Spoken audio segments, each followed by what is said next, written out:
we proudly present Women Wrestling Wars. In this ongoing series, we delve into the enthralling world of WWE, dissecting the thrilling segments and matches from Raw, ECW, and SmackDown on a week-by-week basis. Our ultimate goal is to determine which brand consistently delivered the most riveting and entertaining content. Rankings and recap for the latest episode. Raw 5 points. Edge and Lita shut down Trish Stratus' title match against Mickie James.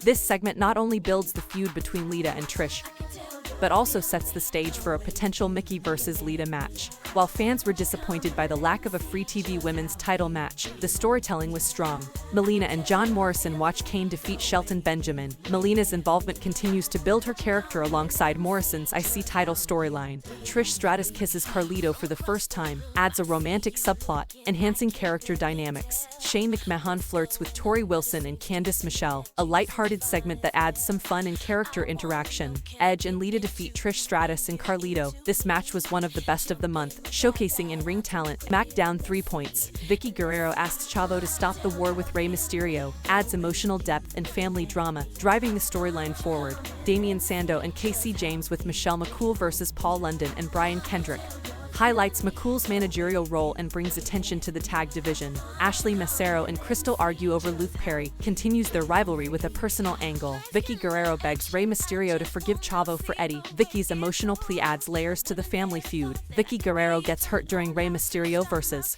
Mr. Kennedy. This incident heightens the drama and stakes in the Mysterio-Chavo feud. King Booker and Queen Sharmell watch Batista and Bobby Lashley defeat Finlay and William Regal. Batista's post-match promo enhances his storyline. ECW 1 point. Mike Knox with Kelly Kelly vs. Tommy Dreamer. Kelly's presence at ringside adds to the segment, but her role was limited this week.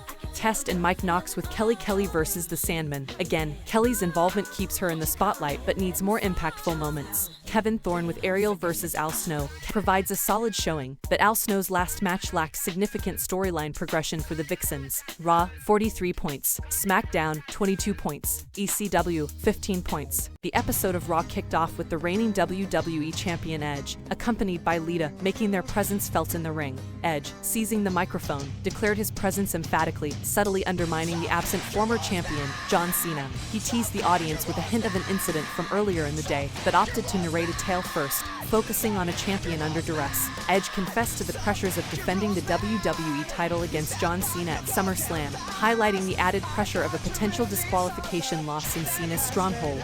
Revealing his search for a diversion, Edge recounted a deliberate excursion to West Newbury, Massachusetts, Cena's birthplace. He prompted the airing of footage that showcased Cena's residence. Humble abode of the Cenas. The footage revealed Edge rifling through Cena's belongings, mocking Cena's wrestling abilities. There's wrestling boots, but since John can't wrestle, I wasn't sure. And disrespecting memorabilia, including a Larry Bird jersey. They stumbled upon a collection of Cena's youthful achievements. Oh, Cardi, he looks like a little monkey boy. Isn't it cute? Disdainfully termed by Edge as Cena's wall of mediocrity. The intrusion escalates with the arrival of Cena's father, visibly agitated by the breach. Edge paused the playback to share a bold declaration he made to Cena's father about his intent to dismantle Cena at SummerSlam. That I was gonna beat him to within an inch of his life! Emphasizing the helplessness of Cena's position, the playback resumed to reveal Edge's contemptuous departure, marked by a disrespectful slap to Cena's father, replayed in slow motion for emphasis. Edge boasted of his journey since clinching the Money in the Bank ladder match at WrestleMania 21, including his initial WWE title win, the infamous live celebration that followed, and his storyline of ratings triumphs. He recapped his rivalry with Cena, culminating in his current WWE Championship reign and the provocative assault on Cena's father. Edge concluded with a stark deviation from the classic narrative of good triumphing over evil, asserting that in this tale, the finale would joyously belong to him, not Cena. In a thrilling and controversial match, Lita faced off against the reigning women's champion, Mickie James, with the title on the line. The action unfolded with both competitors showing their determination and skill, where Lita quickly demonstrated her intent by securing a side headlock. Mickie attempted to gain momentum by sending Lita to the ropes, only to be met with a head scissors takedown. Lita maintained her aggression, cornering Mickie and launching a series of attacks, much to the delight of Edge, who observed from ringside. Mickie, however, was not to be underestimated. She fought back with a takedown and unleashed a flurry of right hands, followed by a precise dropkick. Her attempt to capitalize from the middle ropes was thwarted by Lita, who executed a hair-pulling flip that sent Mickie crashing to the mat. Lita's onslaught continued as she executed a knee to Mickie's back and even slapped Mickie, provoking a fierce response. Despite Mickie's resilience and a series of offensive maneuvers, including the McCool and a high-impact clothesline, Lita managed to regain control by raking Mickie's eyes and attempting a DDT. Mickie's resourcefulness shone through as she blocked the DDT and attempted a pin with the ropes for leverage, only for Edge to intervene. Lita's own attempt to use the ropes for a pin was foiled by the referee. The match reached a fever pitch as Mickie aimed for the DDT, but Edge's distraction allowed Lita to strike Mickie with the championship belt and secure the victory, crowning her the new women's champion. No, took this shit from you, come get it back in blood. Brr, brr, bitch, come get it back in blood. In an intense showdown on Raw, Intercontinental Champion Johnny Nitro, flanked by Melina, entered the ring for a non-title match against the legendary Ric Flair, who was gearing up for his SummerSlam battle against Mick Foley. The match commenced with both competitors locking up, but Nitro quickly took the upper hand, cornering Flair and delivering a series of punishing blows. Flair, undeterred, responded with his trademark chops, momentarily gaining control until Nitro's enziguri and a neckbreaker shifted the momentum back in his favor. Nitro, relentless in his assault, applied a rear chinlock before continuing his barrage of attacks in the corner. Flair, ever resilient, fought back, landing more chops and a back elbow knockdown. However, Nitro managed to connect with a back elbow and a scoop slam, attempting to seal the deal with a corkscrew moonsault from the top rope. Flair narrowly escaped, dodging the moonsault and hitting Nitro with a chop block, potentially setting up for a comeback.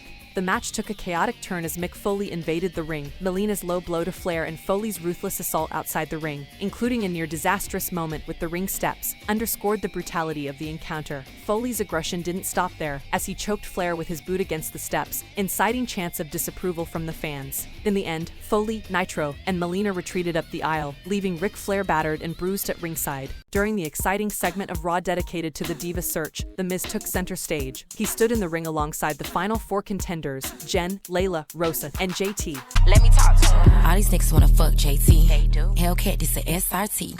The tension was palpable as the audience waited to learn which of these women would advance to the final round of the competition. The moment of truth arrived, a moment that would dash the dreams of one contestant while propelling the others into the spotlight of the finals. Then, the announcement that would alter the course of the competition. Rosa was the one who would not be moving forward. What you say? She ain't no diva. She ain't no diva. She ain't no diva. The climax of the WWE Diva search took an exhilarating twist with an unexpected and thoroughly entertaining wet and wild water balloon fight. The opponents were none other than WWE Divas Candice Michelle, Torrie Wilson, and Victoria. The ring was quickly transformed into a makeshift water arena, filled to the brim with buckets of crystal clear water, an array of water guns of various sizes and capacities, and hundreds of water balloons, ready to be hurled at a moment's notice. The rules of engagement were straightforward. The team that succeeded in thoroughly drenching their opponents would emerge victorious. What ensued was a frenzied exchange of water warfare. Balloons arched gracefully through the air before finding their targets with satisfying splats. Water guns streamed jets of water across the ring, and laughter echoed as strategies quickly dissolved into playful chaos. Both teams exhibited impressive agility and creativity and launching surprise attacks with well-aimed balloons. Yet, as the water settled and Ross solicited the audience's opinion on the winner, it was clear that the Divas had won. In a twist ending that united all participants, focus shifted from competition to camaraderie as everyone, including the finalists, and WWE Divas turned their attention towards The Miz. In a moment of comedic unity, they unleashed the remainder of their watery arsenal on the mastermind behind the event, leaving him completely drenched but with a smile on his face. Backstage at Raw, Trish, with a determined look in her eyes, approached Carlito, her intentions clear. Kick Edge's ass, okay? Wanting revenge for the spear Edge gave her, Carlito met Trish's gaze with a cool and confident smile. Without a word, he leaned in and planted a kiss on Trish, a move that seemed to catch her momentarily off guard. Trish remarked, "That's cool." Carlito, with his trademark swagger, replied, "Damn right it is." Carlito's theme echoed through the arena as he confidently made his way down the ramp, accompanied by Trish Stratus, both fueled by a thirst for retribution against Edge for his previous actions. WWE Champion Edge followed, entering with Lita, the newly crowned women's champion, by his side. The match commenced with Carlito delivering a barrage of lefts, propelling Edge into the ropes for a formidable back elbow takedown. Continuing his assault, Carlito executed a flawless suplex. Edge retaliated with a cunning eye poke, regaining control momentarily as he cornered Carlito, unleashing a series of attacks. Carlito, undeterred, fought back, landing a clothesline and a sequence of chops, demonstrating his resilience. He dominated Edge with a hard whip into the corner, followed by relentless stomps. Carlito's momentum continued as he performed a scoop slam and an impressive leg drop on Edge, nearly capturing the victory. Edge, however, fought back, targeting Carlito's midsection and back, showcasing his championship medal. The battle intensified as Carlito, demonstrating agility, connected with a moonsault from the top rope onto Edge, almost securing the win if not for Lita's timely intervention. Upon return, the landscape had shifted with Edge now in control. Edge, aiming to wear down Carlito, applied a bear hug, but Carlito's fighting spirit shone through as he broke free, only to be momentarily thwarted by Lita's interference. Trish quickly neutralized Lita, allowing Carlito to regain the upper hand with a series of high-flying maneuvers, each one bringing him closer to victory. Edge fought back, narrowly avoiding defeat after Carlito's acrobatics. The climax approached as Carlito evaded the spear and aimed for his signature back cracker, but Edge cunningly countered, landing the devastating spear. Just then, John Cena emerged, unleashing a fury of attacks on Edge. The chaos escalated as security intervened, with Cena relentlessly pursuing Edge through the crowd.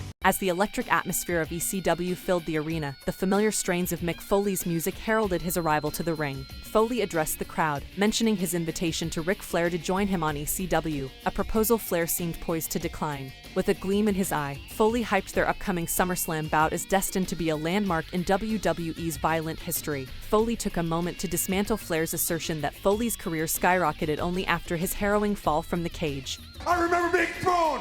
Then chokeslammed through it, necessitating 14 stitches, yet emphasized his determination to complete the match, underlining his resilience and refusal to recognize the word quit. In light of Flair's absence, Foley transitioned to a lighter note by introducing Kelly Kelly to the ring as his first guest. The atmosphere shifted as he announced another guest, his close personal friend Melina, promising the audience an extreme experience. The trio engaged in a brief dance, an unexpected interlude, before the scenario took a dramatic turn with Ric Flair's music cutting through the ambience. The tension was palpable as Flair made his explosive entrance, immediately engaging Foley in a ferocious brawl within the squared circle. Flair, seizing the moment, delivered a devastating low blow, propelling Foley out of the ring. The intensity escalated as Flair hurled Foley into the steel steps, then savagely whipped and choked him with his belt, drawing blood. Amidst the chaos, Flair seized the microphone, staring fiercely at the battered Foley, vowing that Sunday would see Foley utter the word quit. Kiss my ass, kid! On ECW, the FBI faced off against the imposing team of Test and Mike Knox, with Kelly Kelly in their corner. The bout commenced with Little Guido and Knox locking horns. Knox attempted to corner Little Guido, but the agile wrestler ducked under a clothesline and unleashed a flurry of punches. Knox, however, quickly countered into a devastating backbreaker, then continued the assault with relentless stomps. The intensity of the match increased as Test tagged in, joining forces with Knox to corner Little Guido for a brutal double-team attack, featuring backbreakers and a powerful slam to the mat. The audience expressed their disapproval with a "You take steroids" chant aimed at Test. Little Guido managed to counterattack and tagged in his partner. However, Test quickly took control, demonstrating his strength by decimating both members of the FBI and finishing Mameluke with a cutter, securing the pinfall victory amid mixed reactions from the crowd. Following the match, ECW legends Tommy Dreamer and the Sandman emerged, chasing Test and Mike Knox out of the ring to a modest ECW chant. Test and Knox retreated backstage, leaving the ECW fans with a fleeting moment of satisfaction. For the grand finale of the 2006 Diva Search, the excitement reached its peak as Todd prepared to announce the winner. Tension was thick in the air, and Ashley couldn't contain her impatience, urging Todd to reveal the much-anticipated result. With a dramatic pause, Todd finally announced, "The winner is Layla!" Ashley warmly welcomed Layla to the WWE family, commending her victory. Thank you so much. Thank you, everybody. I love you guys. I promise you guys I will not let you down. Kristal found herself in the company of WWE Tag Team Champions Paul London and Brian Kendrick. With a tactful approach, Kristal didn't waste any time highlighting a recent upset, the champions' unexpected loss to the emerging duo of Casey James and Idol Stevens. Kendrick and London scrambled to justify the defeat. However, before they could fully explain themselves, the interview took a dramatic turn. Casey James and Idol Stevens ambushed London and Kendrick from behind. To add insult to injury, McCool used her ruler as a weapon, striking the champion. The segment concluded with James, Stevens, and McCool standing tall, having laid out the WWE Tag Team Champions. In a tense moment backstage, Vickie Guerrero approached Teddy Long with a plea that was pressing. She was there to discuss the highly anticipated match at SummerSlam between Rey Mysterio and Chavo Guerrero, a bout that carried with it not just competitive stakes, but deep, familial implications. Vickie, visibly concerned and with a heavy heart, requested that Teddy consider calling off the match. Her argument was rooted in the potential for irreparable harm to family ties. Eddie, would not want this. Teddy Long, the ever-diplomatic general manager, listened intently to Vickie's concerns. He understood the gravity of the situation and the emotional toll it was taking on all involved parties. However, after considering all factors, Teddy remained firm in his decision. He acknowledged Vickie's concerns but explained that the match at SummerSlam would go on as planned. King Booker, adorned in his regal attire, made a grand entrance to the ring alongside Queen Sharmell, his presence commanding attention. Addressing the crowd with the authority of royalty, Thank you. Thank you all. Booker set his sights on Dave, offering him a stark choice: face a humiliating defeat or come to the ring to discover an alternative that could spare him further embarrassment. Relinquished the world title due to a small injury. With the tension thick in the air, Dave didn't keep the audience waiting. He emerged with a determined stride, ready to confront whatever King Booker had in store. Booker, with a smug confidence, proposed that Dave could avoid their impending conflict Batista, you heard option A. by performing a gesture of ultimate submission. Kiss your king's royal feet. Bowing down to kiss King Booker's feet, Sharmell, ever the dutiful queen, presented a royal red pillow, upon which she carefully placed Booker's bare foot, prepared for the act of fealty. The crowd watched in suspense as Dave seemed to contemplate his next move. Approaching the foot with a hesitant kneel, it appeared as though he might comply. But in a moment charged with defiance, Dave stomped on Booker's foot instead, igniting the spark for an explosive altercation. He delivered a swift clothesline, sending King Booker tumbling out of the ring, much to the delight of the audience. Assuming control of the situation, Dave took a seat upon King Booker's throne, symbolically claiming victory over the King's attempt to belittle him.